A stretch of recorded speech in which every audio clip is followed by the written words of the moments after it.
In today's video, I'm going to teach you how to rearrange categories in Acuity Scheduling for a more organized and efficient user experience. If you're using Acuity Scheduling, you already appreciate the need to keep your appointment management seamless and accessible.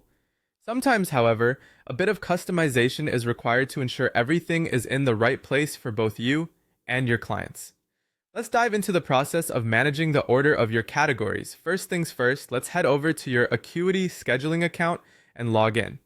Once you're logged in, you'll want to navigate to one of two specific sections: appointment types or packages, gifts, and subscriptions. These sections hold your categories, and rearranging them can make a big difference in how you and your clients interact with your scheduling page.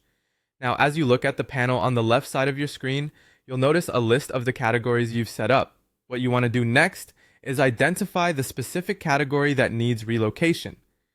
Whether it needs to move higher or lower in the list, it begins with a simple click on the category name itself to bring up the edit options.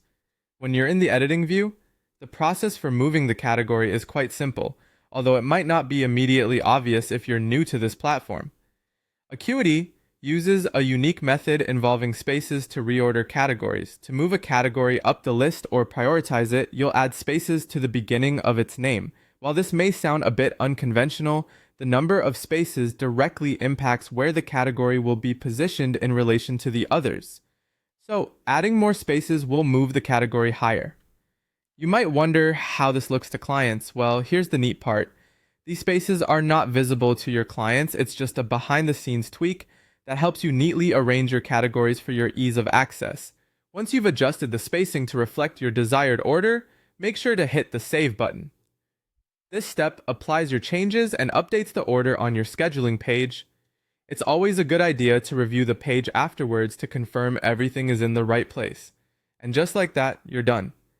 With this quick and easy method, you've successfully reorganized your categories to better suit your workflow or enhance the user experience for your clients. Keep in mind, you can always revisit this process whenever you need to adjust things as your offerings evolve. Thanks for watching, and happy scheduling!